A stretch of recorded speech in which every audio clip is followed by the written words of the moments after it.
Now, Now, astronomy didn't astronomy really didn't evolve really into the science it is today until until the the development of development of spectroscopy. spectroscopy. Spectroscopy is Spectroscopy basically is the study of spectra and spectral lines of light, and specifically for us, the light from stars. It makes it possible to analyze the light emitted from stars. When you analyze this light, you can figure out their distance from the Earth and identify what they're made of, determine their chemical composition. Before we get into that, though, it's probably a good thing to back up a bit. You all know how when you take a crystal prism and pass a beam of sunlight through it, you get a spectrum, which looks like a continuous band of rainbow colors. The light that we see with our human eyes as a band of rainbow color falls in the range of what's called visible light. And visible light spectroscopy is probably the most important kind of spectroscopy. Anyone want to take a stab at the scientific term for visible light? And I'm sure all of you know this because you all did the reading for today.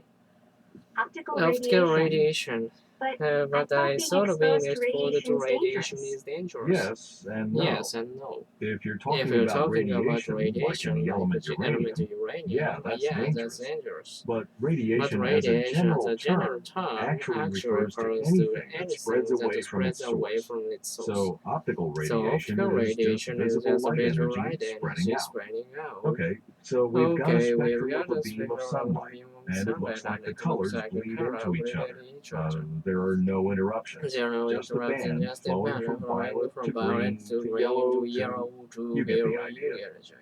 Well, what happens if the sunlight spectrum is magnified? Maybe you all didn't do it. Well, here's what you see. I want you to notice that this spectrum is interrupted by dark lines called spectral lines.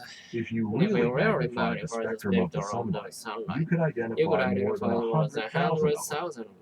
They may look kind of randomly placed, but they actually form many distinct patterns. And if you were looking at the spectrum of some other star, the colors would be the same, but the spectral lines would break it up at different places, making different patterns. Each pattern stands for a distinct chemical element, and so different sets or patterns of spectral lines mean that the star has a different chemical composition. Chemical composition. So how do we know which spectral patterns match up with which elements? Well, a kind of spectroscopic library of elements was compiled using flame tests. A known element, say a piece of iron, for example, is heated in a pure gas flame. The iron eventually heats to the point that it radiates light.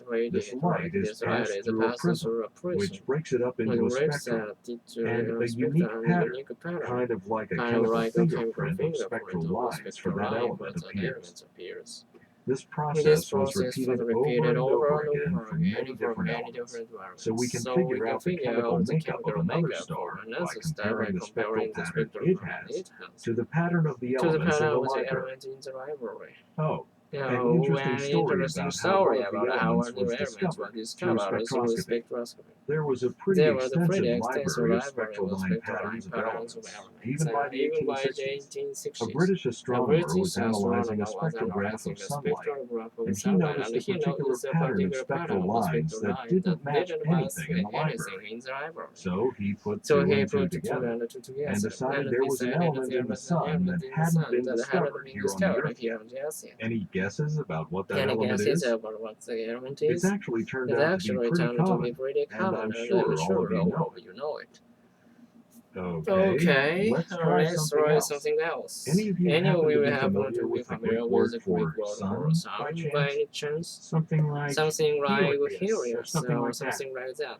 Oh, it must be helium. So you're saying that helium was discovered on the sun first? And this is a good example of how important spectroscopy is in astronomy.